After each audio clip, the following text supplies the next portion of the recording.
Hello, fellow environmentalists. Welcome to the Environmental Activism channel.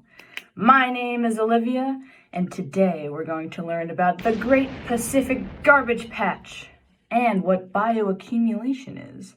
Then we will make our very own chalk print of the Great Pacific Garbage Patch and learn about our invasive species of the week, the parasite of shrimp. Come join me if you dare. What is the Pacific Garbage Patch, you ask? Well, it's a trash island made from the trash that people throw into the water or falls into the water. It's pulled off the coasts and brought into the center of the ocean by the currents. There's two in the Pacific Ocean. One's in the coast of Japan and the other one's off the west coast of North America.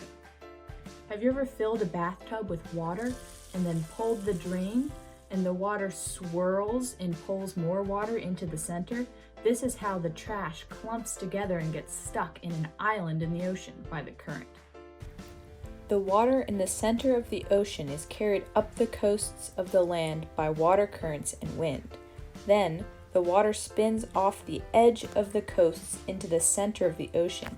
When the water is carried to the other side of the ocean, it hits the next coast and is pushed in another direction. This creates a circular flow of water from the wind blowing the water and the water being confined in between the land masses. The water swirls in smaller circles in the middle of the ocean, creating two vortexes. This is where the trash gets stuck. The garbage patch is a nest of hazards for sea creatures. It's filled with ropes and bottle holders that whales and seals get stuck in, and also garbage bags and plastic water bottles that float around and look like jellyfish to sea turtles. Many animals consume the trash, and if they don't do so directly, they'll consume little particles or pieces of plastic that break off into the water, sometimes so small you can't even see them with your eyes. But animals like shrimp who filter feed eat these particles because they're so small and in the water column. The process of toxins rising in the food chain and getting bigger and bigger is called bioaccumulation. Now this is important because toxins can be served to us because we eat from the water food chain as well. So those toxins can be served on our plates.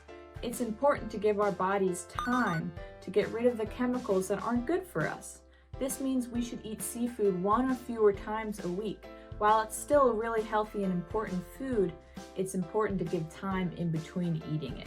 Here are the FDA guidelines for what's a safe seafood to eat and how often.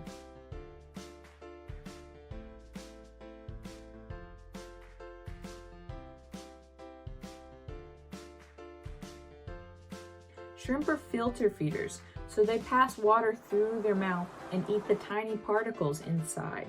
This is a problem because the plastic creates this kind of a dust that sits in the water, and those little particles become toxins in the shrimp's bodies.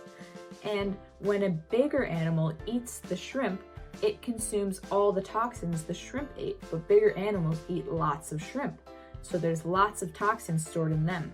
When a fish comes along and eats the shrimp, it stores all of their toxins, and then when a bird comes along and eats the fish, it gets even more toxins. So it ends up climbing the food chain in really large amounts. This is problematic because in whales who eat lots of little krill, this toxin poisons their breast milk and often harms the babies. Same thing with birds. The toxins make the eggshells on the birds too thin to protect the babies inside. Because the bottom level of the food chain is really important, we're going to learn about shrimp. Although not any shrimp, parasites. Parasites that live in shrimp. They're like little vampires. They swim into the shrimp's gills and live in the shell and suck their blood. They don't kill the shrimp, however. They steal the nutrients from the shrimp's blood, which makes the shrimp really weak and unable to reproduce. This is super important because just like cows and cattle graze on grass to feed the rest of us, the sea creatures of the ocean graze on shrimp and small crustaceans. So it's really important to have a lot of them. Otherwise, the whole food chain is in trouble. Scientists think that the parasites were brought here on cargo ships. When a ship transports cargo across the ocean and is unloaded, it's much lighter. So to keep balance, it sucks up water. Then it travels back, releases the water when it's refilled. And when it sucks up water, it brings little plants and animals along with it that aren't normally where they're supposed to be. Thankfully, we can help because shrimp need time. So we can do our part by following the FDA guidelines and not overeating shrimp, because when we overfish them, they don't have time to regain numbers in their population. We can also protect marine habitats from trash like the Great Pacific Garbage Patch. When you see trash on the side of the road, pick it up and spread awareness. So what is a parasite, you might ask? A parasite is a relationship between two animals in which one benefits and one is harmed. Now, these parasites that are found in the Pacific Oceans aren't normally found there. They're not native, meaning they're an invasive species. They were brought here by humans. For our chalk press, we'll need chalk, a white crayon, a strainer, a marker, and scissors. Well, we'll also need a piece of colored paper to cut out our recycling symbol, white paper for our chalk press, a pan, and water. Get your piece of paper that's colored and your marker, and we're going to draw a recycling symbol. You can start with a line and make kind of a trapezoid shape.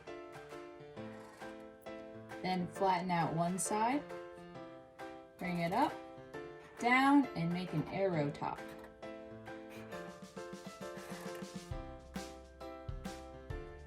We can repeat this over on here.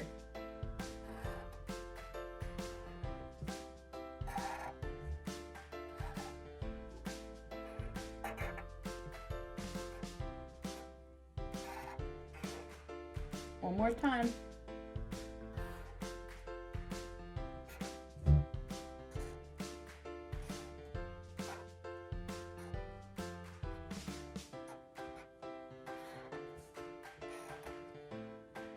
Awesome job. It's okay if it's not perfect. Next, we're going to cut this out with parent supervision.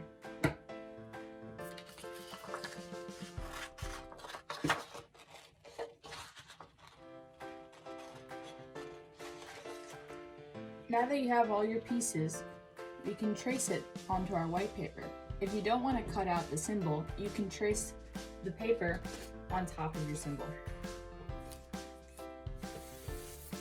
Position your pieces and trace.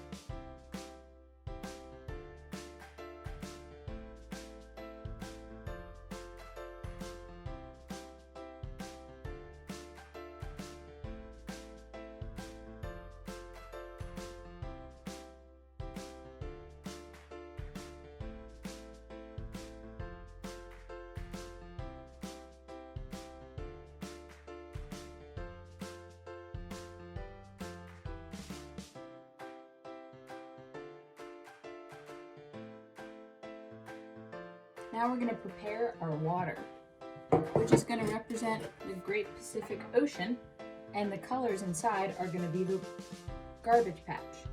Fill your pan with water, just enough to cover the bottom.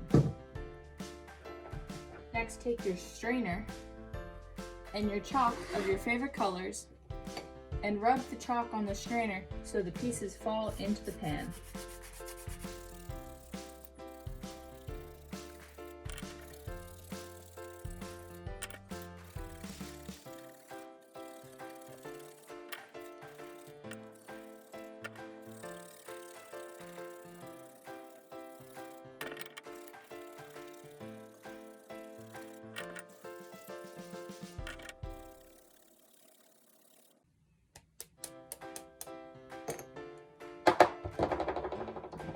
Once you've covered the water with color, take your paper design side down and lay it gently on the water. Make sure to not let the paper get completely submerged.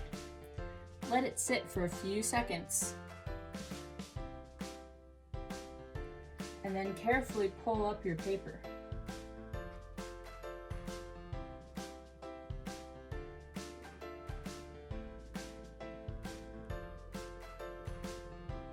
Set it on a surface to dry.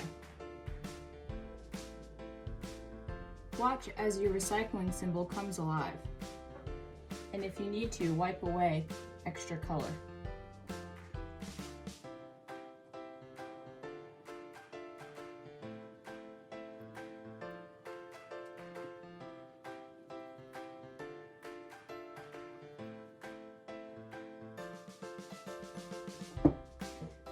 Now post this above any one of your trash cans and give it to a neighbor and spread awareness on why recycling is important and how to lessen your impact on the oceans.